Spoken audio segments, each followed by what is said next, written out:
مفتی حنیف قریشی صاحب سے آپ نے انبیاء کے بول سنا. قریشی صاحب کی طبیعت تھوڑی سی ناساز ہے، اس لیے ہم نے کہا کہ آپ آرام کیجئے. ہم آگے بڑھیں گے علامہ امین شہیدی صاحب کی طرف اور ان سے بھی آج سنتے ہیں کہ وہ کیا کہتے ہیں. جی بسم اللہ الرحمن الرحیم وبہ نستعین واللہ خیر ناصر و معین. میں سب سے پہلے تو مفتی ابو محمد صاحب کا شکریہ ادا کروں گا. انہوں نے واقعی وجد کی کیفیت میں بڑی روانی کے ساتھ بڑی خوبصورت گفتگو فرمائی حضرت خدیجۃ الکبریٰ سلام اللہ علیہا کے حوالے سے. یہ وہ ذاتیں ہیں جن کے بارے میں جتنی گفتگو ہو انسان کے ایمان میں بھی اضافہ ہوتا ہے اور انسان معنوی طور پر لذت محسوس کرتا ہے. سبحان اللہ. چونکہ کائنات کی محبوب ترین ہستی کی زندگی کی محبوب ترین ہستیاں ہیں یہ. سبحان اللہ. نبی کریم صلی اللہ علیہ وآلہ وسلم آج ان کے حزن کے آغاز کا دن ہے 10 رمضان المبارک. چونکہ حضرت خدیجہ سلام اللہ علیہا جدا ہو رہی ہیں، اس اعتبار سے نبی کریم کے گھرانے میں حزن کی کیفیت ہے. تو میں جب ان کی گفتگو سن رہا تھا اور ساتھ میں کچھ چیزیں یاد کر رہا تھا تو میری اپنی کیفیت بھی ہو گئی تھی کہ واقعی آج رسول کریم کی کیا کیفیت ہوگی. چونکہ روایات اور احادیث جو ہمیں بتاتی ہیں رسول کریم کے عشق اور ان کی محبت کے حوالے سے، تو وہ بڑی عجیب ہے، بڑی عجیب ہے جو اس خاتون کے لیے ہے پورے عالم میں. دیکھیے اس خاتون کے حوالے سے ایک خصوصیت تو یہ ہے، ابھی انہوں نے اشارہ بھی کیا کہ اسلام لانے والوں میں 2 طرح کے لوگ ہیں. ایک وہ ہیں جو پیدائشی طور پر حضرت ابراہیم کے دین پر تھے اور کبھی انہوں نے شرک نہیں کیا، اللہ کی پرستش کرتے تھے لیکن اسلام آیا نہیں تھا. ایک وہ لوگ اسلام میں داخل ہوئے. ایک وہ لوگ جو بت پرست تھے اور بت پرستی کو چھوڑ کر اسلام میں داخل ہوئے. یہ جو نبی کریم کا گھرانہ ہے یہ بنیادی طور پر ابتدا ہی سے مسلم موحد اور خدا پرست گھرانہ ہے. اسی طرح سے حضرت خدیجہ سلام اللہ علیہا بھی اپنی زندگی میں موحد رہی ہمیشہ. لہٰذا جب نبی کریم نے اپنی نبوت کا اعلان فرمایا تو حضرت خدیجہ سلام اللہ علیہا پہلی خاتون تھی جنہوں نے لبیک کہا اور کلمہ پڑھ کر اس دین میں داخل ہوئیں، ان کے جد کے دین سے، حضرت ابراہیم کے دین سے. اور اس حوالے سے دوسری ان کی خصوصیت، وہ پہلی خاتون جنہوں نے نبی کریم کے ساتھ خانہ کعبہ کے اندر پہلی دفعہ نماز پڑھی ہے اللہ کی بارگاہ میں. اللہ. یہ نماز مخ العبادہ ہے، تمام عبادتوں کی روح. بے شک. اور اس کا جب آغاز ہوا تو لوگوں نے گواہی دی کہ 3 ہی شخصیات تھیں، یا نبی تھے یا خدیجہ سلام اللہ علیہا تھیں یا علی مرتضیٰ تھے. بالکل. اس اعتبار سے بھی یہ شخصیت جو ہے بڑی عجیب ہے. اور تیسری بڑی عجیب پہلو ہے، نبی کریم صلی اللہ علیہ وآلہ وسلم نے جب اس خاتون سے شادی کی تو آپ کی عمر میں تو کوئی اختلاف نہیں ہے کہ آپ کی عمر تقریباً 25 برس تھی. 25 برس کی عمر میں آپ نے حضرت خدیجہ سے شادی کی اور شادی کے بعد یہ شادی رہی 25 سال. یہ جو 25 سال کی ازدواجی زندگی رہی، اس ازدواجی زندگی میں نبوت کا اعلان شامل ہے، مختلف قسم کی مشکلیں شامل ہیں، حضرت خدیجہ سلام اللہ علیہا کی دولت کی تقسیم شامل ہے. وہ جو ملیکۃ العرب کے عنوان سے پورے جزیرہ نمائے عرب میں معروف ترین متمول خاتون تھیں، وہ اس مقام تک پہنچیں کہ شیب ابی طالب میں ایک کھجور کی گٹھلی کی محتاج ہو گئی.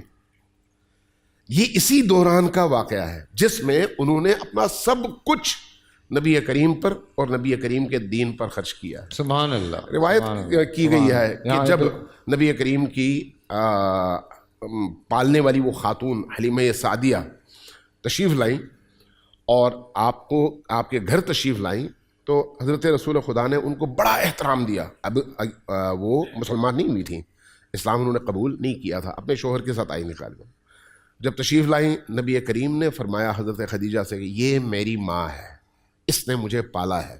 اور وہاں پر جس والہانہ اور محبت بھرے انداز میں آپ نے اپنی عقیدت کا اظہار کیا اس مشرکہ ماں سے جو ابھی مسلمان نہیں ہوئی، حضرت خدیجہ سلام اللہ علیہا نے یہ منظر دیکھا، بڑی متاثر ہوئی. اب اس کے بعد مہمانداری کے بعد نبی کریم نے پوچھا حضرت حلیمہ سعدیہ سے کہ تمہارے قبیلے کی کیا صورتحال ہے. جواب میں فرمایا کہ وہاں پر قحط سالی ہے، بھوک ہے اور لوگ پس رہے ہیں، مشکلات میں ہیں. نبی کریم نے یہی بات منتقل کر دی حضرت خدیجہ تک. حضرت خدیجہ سلام اللہ علیہا کا ایثار دیکھیے، انہوں نے فوراً کہا 40 اونٹ اس کو میں دیتی ہوں، اور اسی طرح سے بکریاں.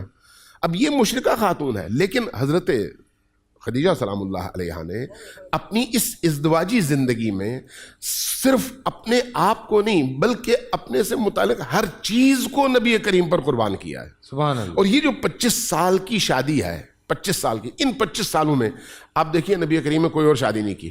بالکل. یعنی آپ کی عمر تقریباً 51 سال ہو گئی. جی جی. 51 سال کی عمر، یعنی شادی کی عمر 25 26 30 کے درمیان ہوتی ہے نا، انسان اپنی جوانی کے جوبن میں ہوتا ہے. نبی کریم نے کوئی شادی نہیں کی، یہاں تک کہ آپ کی عمر 51 سال کے قریب ہو گئی اور حضرت خدیجہ سلام اللہ علیہا دنیا سے گئیں. اب اس کے بعد نبی کریم نے جتنی بھی شادیاں کی ہیں وہ ان 11 سالوں میں کی ہیں جو بات کی ان کی زندگی کے. اس سے پتہ چلتا ہے کہ حضرت خدیجہ سلام اللہ علیہا نبی کریم کی زندگی میں کیا حیثیت رکھتی تھیں. سبحان اللہ. کہ ان کی موجودگی میں انہوں نے کسی شادی کا نہیں سوچا اور صرف اکتفا کیا حضرت خدیجہ پر، اور حضرت خدیجہ نے بھی ایک صالح ترین بیوی ہونے کا جو حق تھا وہ ادا کیا. اس لیے امام بخاری میں حضرت علی المرتضیٰ علیہ الصلوۃ والسلام سے یہ روایت نقل کی ہے کہ نبی کریم سے حضرت امیر المومنین نے نقل کیا کہ نبی کریم نے فرمایا کہ اس عالم میں اپنے زمانے میں حضرت مریم سب سے برتر تھی اور آج کے زمانے میں سب سے برتر حضرت خدیجہ سلام اللہ علیہا. یہ بخاری کی روایت ہے. اور دوسری روایات بھی ہیں جس میں حضرت مریم کے علاوہ حضرت آسیہ کو اور حضرت خدیجہ کے علاوہ حضرت فاطمہ الزہرا سلام اللہ علیہا کو افضل ترین اور بہترین عورتوں میں سے قرار دیا گیا ہے. لیکن حضرت خدیجہ سلام اللہ علیہا وہ خاتون ہے. اس اعتبار سے جب ہم حضرت خدیجہ کی آخری رحلت کے ٹائم کو دیکھتے ہیں تو انسان واقعی وہاں پر تڑپ اٹھتا ہے. آپ بستر وفات پر ہیں، نبی کریم تشریف فرما ہے. سارا وہ جو اقتصادی بائیکاٹ ہوا تھا یہ اسی کے دوران ہوا تھا نا؟ جی اسی زندگی میں ہوا ہے. جی. چونکہ جب حضرت خدیجہ کا وصال ہوا ہے تو اس وصال کے موقع پر تو اب اسلام میں طاقت آ گئی تھی. جی جی. یہ تو تمام کی تمام مصیبتیں اس سے پہلے کی ہیں، تمام کی تمام مشکلات اس سے پہلے کی ہیں، جو بدترین مشکلات تھیں. شیب ابی طالب 3 سال پہاڑ کی گھاٹی کے اندر، نہ گھر نہ بستر نہ کھانے کو کچھ، اور پورے کا پورا مسلمانوں کا قبیلہ شیب ابی طالب کے درمیان محصور. اب آپ اندازہ لگا رہے ہیں پتھروں کے درمیان آپ 3 سال رہیں اور آپ کے پاس کھانے کو کچھ نہ ہو. بڑی مشکل سے اگر کچھ ملے تو وہ بعض اوقات یہاں تک نوبت پہنچتی کہ چوس کر اگلے مسلمان کے منہ میں ڈال دیا جاتا. اللہ اللہ اللہ. اس کیفیت میں حضرت اور خدیجہ بچے بھی ہیں، بچے بھی ہیں، بوڑھے بھی ہیں، جوان بھی ہیں.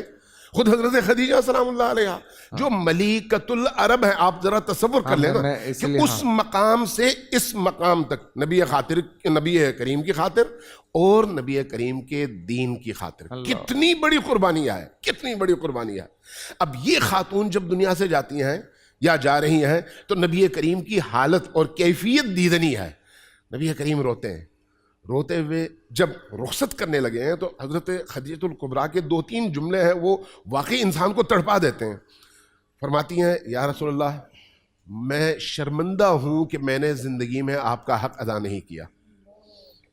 رسول کریم تڑپ اٹھتے ہیں. فرماتے ہیں کہ اے خدیجہ، تم نے جو کچھ تمہارے لیے ممکن تھا بہترین انداز میں تم نے کیا ہے اور تم پر کوئی گلہ نہیں ہے. تم اشرف ترین اور بہترین خاتون ہو. سبحان اللہ. اب جب یہ سنا تو کہا یا رسول اللہ، میری ایک وصیت ہے.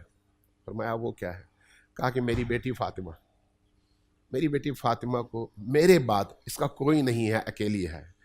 اس کا اس طرح سے خیال رکھیں کہ کوئی اس کو اذیت نہ دے، کوئی اس کو، روایت کے الفاظ ہیں، کوئی اس کو تھپڑ نہ مارے، کوئی اس کو تنگ نہ کرے، بس اس کا یہ خیال رکھیں. نبی کریم نے فرمایا کہ مطمئن رہو، میں پورا خیال رکھوں. اس کے بعد ایک جملہ کہا بڑا عجیب ہے. فرمایا کہ یا رسول اللہ، میری ایک وصیت ہے لیکن وہ آپ سے کہتے ہوئے مجھے حیا آتی ہے، میں اپنی بیٹی سے کہنا چاہتی ہوں. نبی کریم فوراً باہر تشریف لے جاتے ہیں. حضرت فاطمہ الزہرا سلام اللہ علیہا تشریف فرما ہے. کہتی ہیں بیٹا اپنے بابا سے کہو مجھے قبر کی ہولناکیوں سے خوف آتا ہے. کون؟ ام المومنین خدیجۃ الکبریٰ، مجھے قبر کی ہولناکیوں سے خوف آتا ہے، اس لیے اپنے بابا سے کہو کہ اپنی وہ ابا جس کو آپ نے جب اوڑھا تو وہی نازل ہوئی، وہ ابا مجھے دیں تاکہ میرے کفن کے طور پر وہ استعمال ہو۔ اللہ، نبی کریم نے جیسے ہی حضرت فاطمہ الزہرا سلام اللہ علیہا نے یہ فرمایا، یہ عرض کیا بابا سے، رسول کریم نے اپنی ابا منگوائی اور اوڑھا دی حضرت خدیجۃ الکبریٰ سلام اللہ علیہا کو۔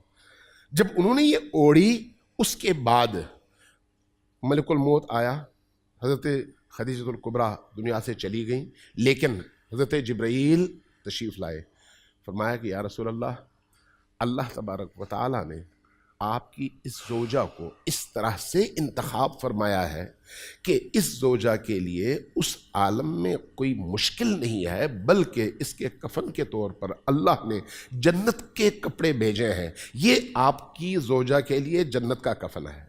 اب رسول اللہ نے پہلے اپنی ابا اوڑھائی کفن کے طور پر، پھر اس کے اوپر جنت کا وہ کپڑا جو کفن کے طور پر آیا تھا اس کو استعمال کیا کفن کے طور پر، دو کفن پہنا کر اس دنیا سے حضرت خدیجہ سلام اللہ علیہا کو رخصت کیا ہے۔ اب ایک زوجہ کے لیے رسول کریم جو اس پورے عالم کی روح ہیں، رسول کریم اس پورے عالم کی روح ہے، اگر وہ نہ ہو تو عالم کچھ بھی نہیں ہے، اگر عالم ہے تو رسول کی وجہ سے ہے، وہ روح ہے، عالم ہے۔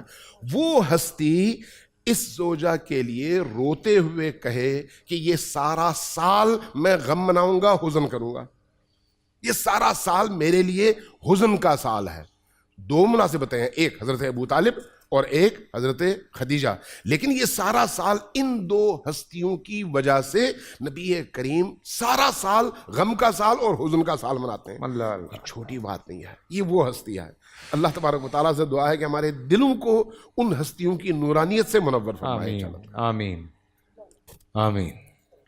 اللہ اکبر، اللہ اکبر، سمجھ بن دیا۔ اوہ ہوئے ہوئے ہوئے، دیکھیں بڑی چھوٹی چھوٹی چیزیں ہوتی ہیں، لیکن کبھی کبھی جب ان کو یاد کیا جاتا ہے تو کیسے دل بھر آتا ہے، اور واقعی بڑا خوبصورت انداز اس بیان کا۔ پورا سال انتظار تھا مجھے اس رمضان میں، 30 دن 6 ٹیمز، 12 کنٹیسٹنٹس اور کیش کا پاؤں۔ اب گیم وہ ہوگا جسے آپ کا نہیں ہے، جس میں جو کرنا تھا کر لیا۔ لاکھوں عوام کو دینے کا ذمہ ان میں حصہ، شور گونجے گا ہر گلی نکڑ اور دکان، رمضان لیگ بنے گی آپ کی پہچان، نعرہ لگے گا تو پارا چڑھے گا۔ گیم شو ایسے چلے گا، رمضان لیگ، روزانہ شام 7 بجے صرف بول انٹرٹینمنٹ پر۔